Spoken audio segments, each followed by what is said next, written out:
भंडारा जिल्ह्यातील पीक विमा कंपनीने शेतकऱ्यांची थट्टा केली आहे। कुणाला 1000 तर कुणाला 1500 रुपये विमा मिळाला आहे। त्यामुळे शेतकऱ्यांमध्ये रोष पाहायला मिळत आहे। दरवर्षी शेतात लावलेल्या पिकांचा आसमानी संकटामुळे नुकसान होतो। त्यामुळे कुठेतरी शेतकऱ्यांना मदत होईल या उद्देशाने सरकारने प्रधानमंत्री पीक विमा 1 रुपयात काढला। शेतकऱ्यांनी मोठमोठ्या रांगा लावून विमा काढला। खरीप हंगाम 2023-24 मध्ये अतिवृष्टी झाली, त्यामध्ये बऱ्याच शेतकऱ्यांचं धान पीक पाण्याखाली गेलं। त्यामुळे मोठ्या प्रमाणात शेतकऱ्यांचे नुकसान झाले। नुकसान भरपाई मिळावी म्हणून सरकारने चोलामंडल कंपनीकडे ऑनलाईन नोंदणी करण्यास सांगितले। ज्या शेतकऱ्यांचं नुकसान झालं अशा शेतकऱ्यांनी नोंदणी केली, पण आता याच नुकसानीचे पंचनामे झाले।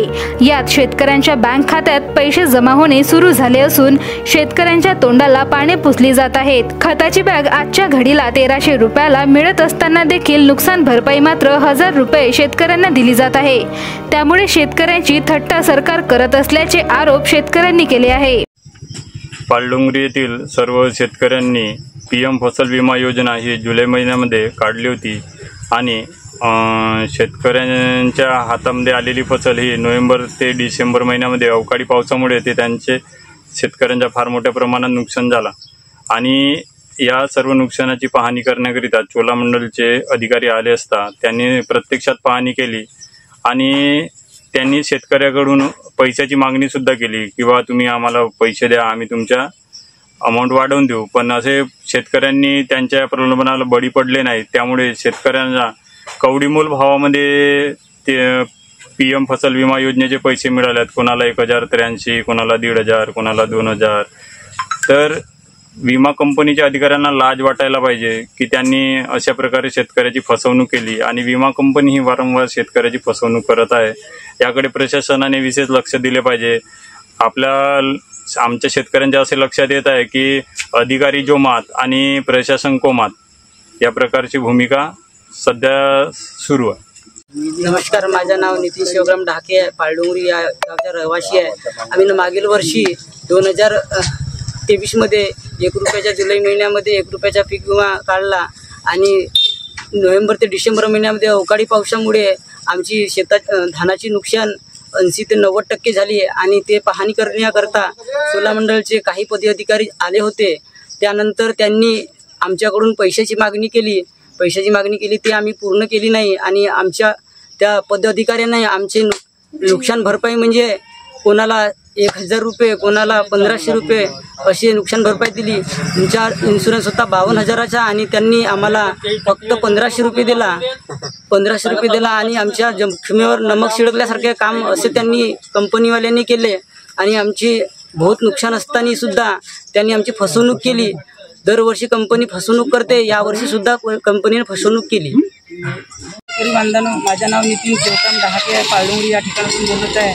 मागच्या वर्षी आम्ही 1 रुपयाचा पीक विमा काढलेला होता, पण अजून सुद्धा शेतकऱ्यांना कोणत्याच प्रकारचा लाभ मिळालेला नाही आहे।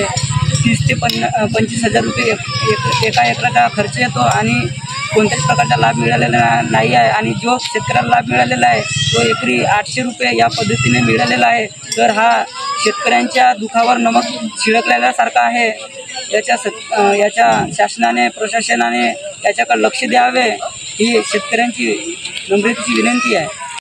नमस्कार मित्रांनो, माझं नाव नाशिक मोती आहे। पालडोंगरी येथील शेतकरी आहे। तर आपण पीक विमा काढलेला होता जून जुलैमध्ये। तर आज आपण ऑक्टोबर ते नोव्हेंबरमध्ये अवकाळी पाऊस झाला आणि त्या अवकाळी पावसामध्ये खूप नुकसान झालेलं आहे। पाऊस त्यामध्ये धानाच्या त्यामध्ये चोलो कंपनीकडून काही पदाधिकारी आलेले होते आणि त्यांनी पाहणी केली आणि काही कास्तकारांचे 70, 65, 60 या हजार एवढ्या रुपयाचे आपण पीक विमा काढला आणि त्यामध्ये फक्त 1000, 1200, 800 या पद्धतीने आपण जर कास्तकारांना देत असतो तर ते कास्तकाराची एक चिंधी उडवण्यासारखं असतो। कारण की आज कास्तकारी आपलं शेती करण्याकरते चिकलटीपासून तर धान कपाईपर्यंत आज कमीत कमी 15,000 ते 20,000 रुपये एकरी खर्च येतो आणि आपण त्याला 1083 रुपये जर देत असतो या 1800 रुपये देत असतो हे त्याची धज्जी उडवून होते। हेच माझ्या सरकारला सांगणे आहे की त्यांना जो पाहिजे मोबदला तो त्यांना मिळावी। याविषयी कृषी विभागाशी संपर्क केला असता त्यांनी सांगितले की चोलामंडल विमा कंपनीने सर्वे केला आहे। त्या सर्वेनुसार शेतकऱ्यांचं कापून ठेवलेलं धान पीक नुकसान झालं असेल अशा क्षेत्रातील बाधित शेतकऱ्यांना मोबदला देण्यात आला असल्याचे त्यांनी सांगितले, पण कॅमेऱ्यासमोर बोलण्यास नकार दिला आहे। पण शेतकऱ्यांच्या तोंडाला पाने पुसली गेली असल्याचा आरोप शेतकरी करीत आहेत। भंडारा गोंदिया जिला वासियों के लिए खुशखबर है।